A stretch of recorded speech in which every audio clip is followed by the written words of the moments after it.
قرآن کریم جب پڑھنا ہے تو قرآن کریم کے پڑھنے کے چند آداب کو ملحوظ رکھنا بہت ضروری ہے۔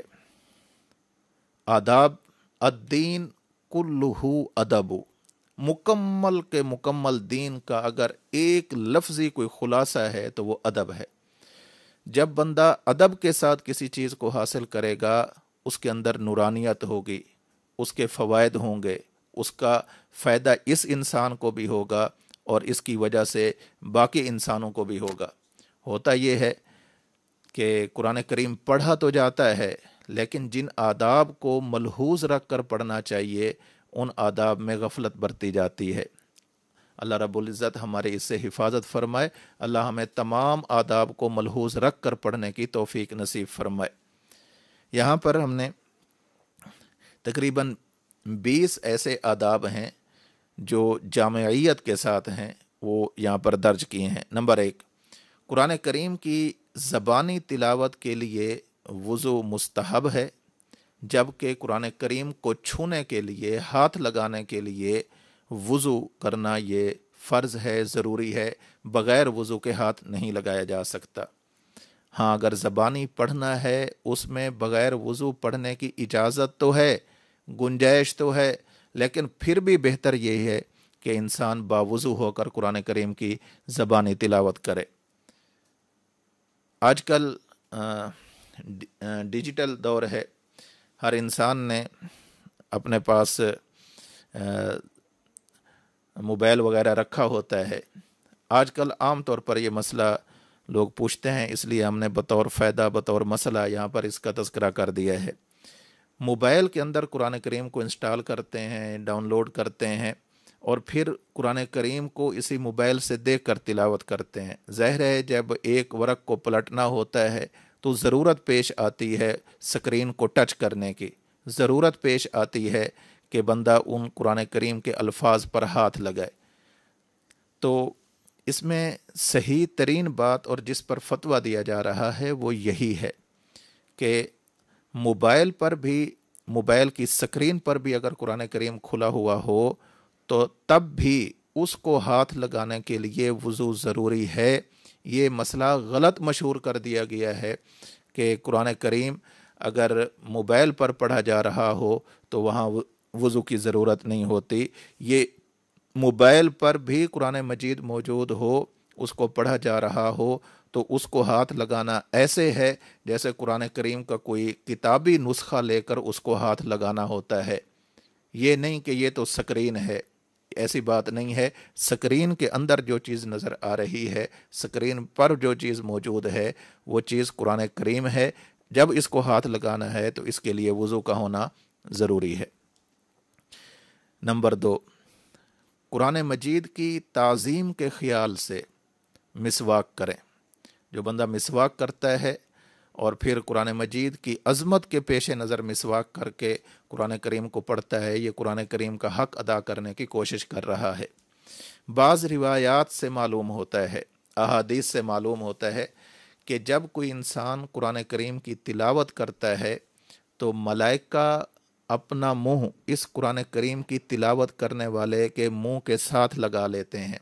اب اگر اس نے مسواک کیا ہوا نہ ہو، منہ صاف نہ ہو، منہ سے بو آ رہی ہو تو اس سے فرشتوں کو تکلیف ہوتی ہے۔ یہ معاملہ اپنی جگہ پر الگ نوعیت کا ہے، لیکن اس کے باوجود جہاں جہاں مسواک کرنا مستحب ہے انہی میں ایک مقام قرآن مجید کی تلاوت کا بھی ہے۔ نمبر 3، جب بندہ قرآن کریم کی تلاوت کرنے لگے تو جس جگہ کا انتخاب کرے وہ جگہ 2 اس کے اندر شرطوں کا پایا جانا ضروری ہے۔ نمبر 1، وہ جگہ پاک ہو، ناپاک جگہ پر بیٹھ کر قرآن کریم کی تلاوت نہ کرے۔ نمبر 2، وہ جگہ پاک ہونے کے ساتھ ساتھ صاف بھی ہو۔ بعض جگہیں پاک تو ہوتی ہیں لیکن صاف نہیں ہوتی، اور بعض جگہیں صاف تو ہوتی ہیں لیکن پاک نہیں ہوتی۔ قرآن کریم کو پڑھنے کے لیے، قرآن کریم کی تلاوت کے لیے، قرآن کریم کے لیے جگہ بھی پاک ہو اور جگہ صاف بھی ہو۔ نمبر 4، جب بندہ قرآن کریم کی تلاوت کر رہا ہو تو مستحب یہ ہے، بہتر یہ ہے، اچھا یہ ہے کہ قبلہ رخ ہو کر قرآن کریم کی تلاوت کرے، انسان کا سینہ بھی قبلہ رخ ہو، انسان خود بھی قبلہ رخ ہو، یہ قرآن کریم کے آداب میں سے ہے۔ ہاں کبھی ایسی ضرورت پیش آ جاتی ہے کہ قبلہ رخ ہونا ممکن نہیں رہتا یا اس کے اندر کوئی مشکل پیش آ رہی ہے، تو بغیر قبلہ رخ ہو کر بھی قرآن کریم کی تلاوت کی جا سکتی ہے، لیکن کوشش یہی کرنی چاہیے کہ جب قرآن کریم کی تلاوت کریں تو قبلہ رخ ہو کر کریں۔ نمبر 5، قرآن کریم کو دیکھ کر پڑھنا۔ دیکھیں اللہ رب العزت نے ہمیں یہ ایسی کتاب عطا فرمائی ہے کہ جس کتاب کو پڑھنا بھی ثواب ہے، سننا بھی ثواب ہے، یہاں تک کہ النظر الی المصحف عبادۃ، اگر کوئی بندہ قرآن کریم کو دیکھتا ہے تو اس دیکھنے پر بھی اللہ اس کو ثواب عطا فرماتے ہیں۔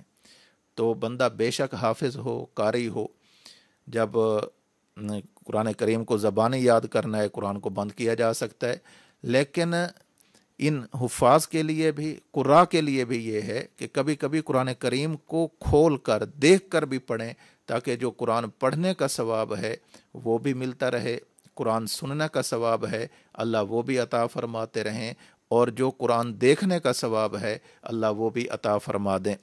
نمبر 6، تلاوت سے پہلے تعوذ یعنی اعوذ باللہ من الشیطان الرجیم پڑھنا۔ نمبر 7، تسمیہ یعنی بسم اللہ الرحمن الرحیم پڑھنا۔ یہاں پر ایک مسئلہ بطور خاص ذہن میں رکھیں کہ سورہ توبہ کے آغاز میں بسم اللہ الرحمن الرحیم پڑھنے کا حکم کیا ہے، یہ بات یہاں پر اچھی طرح سمجھ لی جائے۔ اگر تو قرآن کریم کی تلاوت ترتیب کے ساتھ کرتے چلے آ رہے ہیں، پچھلی سورت کا اختتام کیا اور سورت برات کو شروع کر دیا، یعنی درمیان میں کوئی زیادہ دیر وقفہ نہیں کیا، وہ سورت ختم اور اگلی سورت شروع، یعنی برابر پڑھتے چلے آ رہے ہیں، تو ایسی صورت میں بسم اللہ الرحمن الرحیم پڑھے بغیر ہی اس کی تلاوت جاری رکھی جائے۔ اور اگر سورت اپنی تلاوت کا آغاز ہی اسی سورت سے کرنا ہے تو پھر عام معمول کے مطابق اعوذ باللہ من الشیطان الرجیم بسم اللہ الرحمن الرحیم پڑھ کر شروع کیا جائے، اور اگر اس سورت کے درمیان تلاوت روک دی تھی، آگے جب تلاوت شروع کریں تب بھی اعوذ باللہ من الشیطان الرجیم بسم اللہ الرحمن الرحیم پڑھا جائے۔ گویا 3 صورتیں بن گئی ہیں۔ پہلی صورت وہ ہے کہ مسلسل پڑھتے چلے آ رہے ہیں، پچھلی صورت اور یہ صورت، یہاں بسم اللہ پڑھنے کی ضرورت نہیں۔ اگر اس کا آغاز ہی، تلاوت کا آغاز ہی سورہ برات سے، سورہ توبہ سے کر رہے ہیں، تو عام معمول کے مطابق جیسے دیگر صورتوں کے آغاز میں اعوذ باللہ اور بسم اللہ پڑھی جاتی ہے، اس کے آغاز میں بھی اعوذ باللہ اور بسم اللہ پڑھیں گے۔ اور اگر اسی صورت میں کسی جگہ پر جا کر بندے نے سٹاپ کیا، رک گیا، وقفہ کیا، اور اس کے بعد اسی صورت کی درمیان میں سے کسی جگہ سے پڑھنا ہے، تب بھی عام معمول کے مطابق اعوذ باللہ بھی پڑھی جائے گی اور بسم اللہ بھی پڑھی جائے گی۔ نمبر 8، قرآن کریم کو ترتیل اور تجوید کے ساتھ پڑھنا۔ ترتیل کا مطلب ہے خوب ٹھہر ٹھہر کر ایک ایک لفظ کو اچھی طرح ادا کریں۔ تجوید یعنی حروف کی صحیح ادائیگی کے ساتھ پڑھا جائے، جن ملتے جلتے الفاظ کا مخارج ایک جیسے ہیں ان میں بڑا خیال رکھ کے اس کو پڑھا جائے، تجوید کے ساتھ پڑھا جائے۔ اور کوشش کرنی چاہیے کہ اگر بندہ خود مشاق قاری سے پڑھا ہوا ہے، خود قاری ہے، تو بہت اچھی بات ہے، لیکن اگر قرآن کریم کو ایسے برائے نام پڑھا ہوا ہے تو عالم ہونے کے باوجود، استاد ہونے کے باوجود، پیر ہونے کے باوجود، سفید ریش ہونے کے باوجود، مصروفیات کے باوجود کسی اچھے سے قاری صاحب سے قرآن کریم کو تجوید کے ساتھ پڑھنے کی کوشش کی جائے۔ یہ قرآن کریم کا ادب بھی ہے اور قرآن کریم کا حق بھی ہے۔ اور جب پڑھا جا رہا ہو تو ترتیل کے ساتھ پڑھیں، خوب ٹھہر ٹھہر کر پڑھیں، ایسا کہ ایک ایک لفظ صحیح طور پر سمجھ آ رہا ہو۔ ترتیل کا یہ معنی نہیں کہ ایک لفظ پڑھیں خاموش ہو جائیں، دوسرا لفظ پڑھیں خاموش ہو جائیں، نہیں، روانگی کے ساتھ پڑھیں، لیکن جتنا پڑھیں اس کے تمام الفاظ اور حروف اچھی طرح سمجھ آتے جائیں۔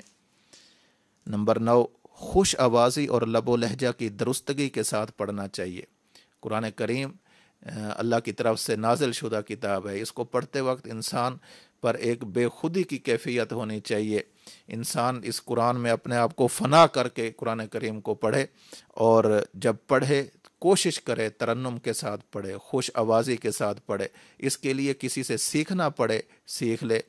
تو جب قرآن پڑھا جا رہا ہو تو ایسے بالکل جو دیہاتی طرز کا ایک لہجہ ہے اس سے حتی الامکان اجتناب کیا جائے، اور قرآن کریم کے آداب میں سے ہے کہ اس کو خوش آوازی اور ترنم کے ساتھ پڑھا جائے۔ نمبر 10 وہ آیات جن میں کسی وعید کا تذکرہ ہے، کسی سزا کا تذکرہ ہے، جب اس کی تلاوت کی جائے تو انسان اللہ کی بارگاہ میں رو پڑے۔ اگر رونا نہیں آتا تو رونے جیسی شکل بنا لے۔ یہ قرآن کریم کے آداب میں سے ہے کہ یہ جو میں نے قرآن کی آیت پڑھی ہے اس کو میں مذاق نہیں سمجھ رہا، میں اس کو واقعتاً اپنی دنیا آخرت کی ضرورت سمجھ کر پڑھ رہا ہوں، اس پر میرا ایمان ہے، میں اس کو سچی کتاب سمجھ کر پڑھ رہا ہوں۔ اس لیے جب ایسی آیات ہیں کہ جہاں پر کسی قوم پر سزا کا تذکرہ ہے، یا کسی بد عملی پر، بد عقیدگی پر کسی سزا کا تذکرہ ہے، وعید کا تذکرہ ہے، تو اس کو پڑھتے ہوئے رونا، اور اگر رونا نہیں آتا تو رونے جیسی کیفیت بنا لینا، اور پھر اس کو پڑھ کر اللہ سے پناہ مانگنا کہ یا اللہ فلاں بد عملی کی وجہ سے آپ نے فلاں قوم کو ہلاک کر دیا، وہ بد عملیاں، وہ بد اعمالیاں ہمارے اندر بھی موجود ہیں، اللہ ہم رو رو کر آپ سے پناہ مانگتے ہیں کہ ہمیں اس طرح کی سزا سے محفوظ فرما۔ نمبر 11 وہ آیات جن میں انعامات کا تذکرہ ہے، ان آیات کو پڑھتے ہوئے انسان کے چہرے پر بشاشت ہونی چاہیے، خوشی کے آثار ہونے چاہیے، اور جب اس کی تلاوت کر لے تو اس کے بعد اللہ رب العزت سے وہ انعام طلب بھی کرے۔ یا اللہ آپ نے اہل جنت کے یہ اوصاف ذکر فرمائے ہیں، اللہ ہمارا شمار بھی انہی اہل جنت کے اندر فرما دے۔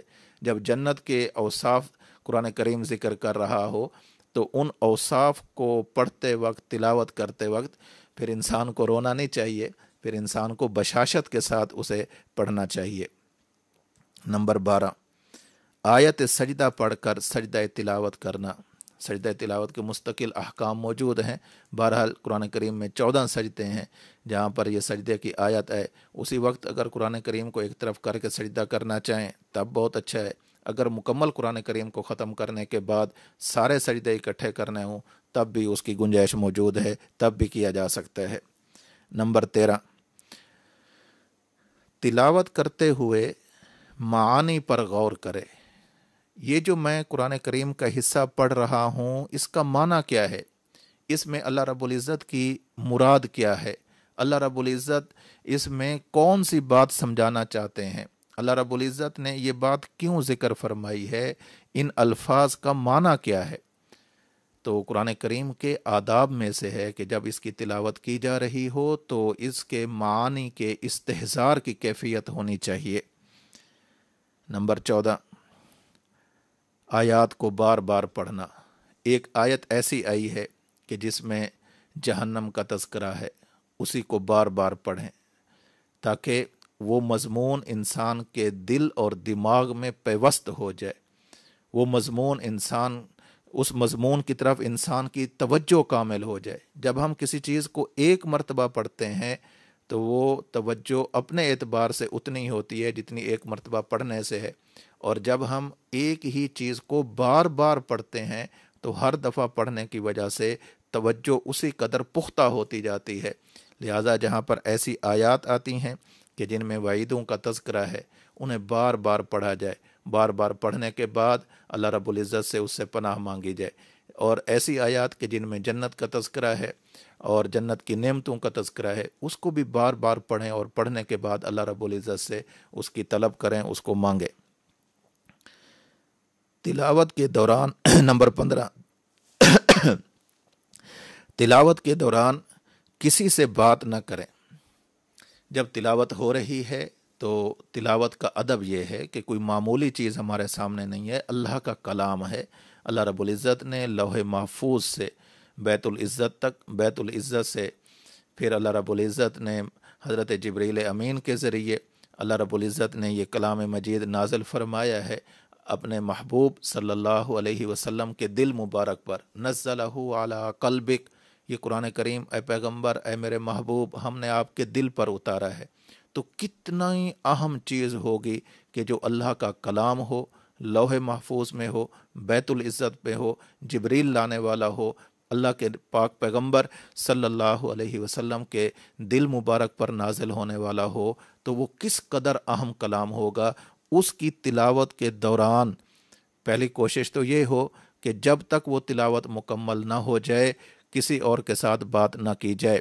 آگے اسی فائل میں یہ بات آ رہی ہے، حضرت عبداللہ بن عمر رضی اللہ تعالی عنہما کا عمل آ رہا ہے کہ جب آپ تلاوت فرمایا کرتے تھے، جب تک تلاوت ختم نہ ہوتی اس وقت تک کسی سے بات نہیں فرماتے۔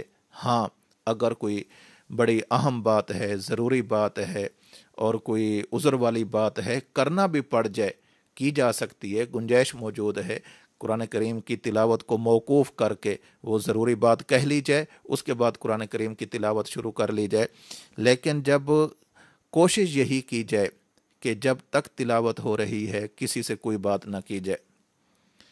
نمبر 16، یہ تصور کرنا کہ اللہ رب العزت مجھے خطاب فرما رہے ہیں، یہ جو آیت میں نے پڑھی ہے یہ میری ہدایت کے لیے ہے، یہ جو آیت میں نے پڑھی ہے اس میں میرے لیے فلاں سبق موجود ہے، یہ جو میں نے آیت پڑھی ہے اس کے اندر میرے لیے فلاں حکم موجود ہے۔ قرآن کریم کا جب تک انسان خود کو مخاطب نہیں سمجھتا اس وقت تک قرآن کریم کا فائدہ کما حق ہو نہیں اٹھا سکتا۔ نمبر 17، سورۃ والضحیٰ سے آخر قرآن تک ہر سورت کی تکمیل پر اللہ اکبر کہنا۔ جو ہی سورۃ والضحیٰ پڑھیں مکمل ہو اس کے بعد کہیں اللہ اکبر، اس کے بعد سورہ علم نشرح لک صدرک پڑھیں، وہ مکمل ہو تو کہا جائے اللہ اکبر۔ اسی طرح والناس تک، یہ آخر میں جو 22 صورتیں بنتی ہیں، ان تمام صورتوں کی تکمیل پر اللہ اکبر کہنا یہ قرآن کریم کے آداب میں سے ہے۔ نمبر 18، قرآن کریم کو ایک دفعہ مکمل کرتے ہی دوبارہ شروع کر دینا، اسے کہتے ہیں حال مرتحل۔ جب بندے نے والناس تک قرآن کریم کو مکمل کیا، حدیث پاک میں ہے کہ اس کی وجہ سے شیطان خوش ہو جاتا ہے کہ اب اس کے بعد نہیں پڑھے گا، بس اس نے جتنا پڑھنا تھا پڑھ لیا۔ لیکن جب بندہ والناس کے فوراً بعد پھر الحمد پڑھتا ہے، پھر اس کے بعد سورۃ بقرہ کے آغاز کا کچھ حصہ پڑھ لیتا ہے، تو شیطان ایسے انسان سے مایوس ہو جاتا ہے، وہ سمجھ لیتا ہے کہ یہ میرے داؤ میں آنے والا نہیں ہے، تو اسے حال مرتحل کہتے ہیں۔ حدیث پاک میں اس کی ترغیب موجود ہے، جب بھی مکمل کرنا ہو تو والناس پر مکمل تو ہو جائے گا، لیکن وہاں پر تلاوت کو ختم نہ کیا جائے، بلکہ تلاوت کے لیے سورہ بقرہ کی چند آیات کو ساتھ میں پڑھ لینا چاہیے۔ ادب یہ ہے قرآن کریم کا، مستحب عمل یہ ہے کہ جس دن قرآن کریم کو ختم کرنا ہو اس دن اگر ممکن ہو تو روزہ رکھ لینا چاہیے، ختم قرآن پر روزہ رکھنا، بشرطے کہ وہ ایام ممنوعہ نہ ہوں۔ ہاں، اگر ایام ممنوعہ ہیں تو پھر اس وجہ سے تاخیر بھی نہیں کرنی چاہیے کہ میں قرآن کریم کو ابھی ختم نہیں کرتا، بعد میں ختم کروں گا، روزہ رکھوں گا۔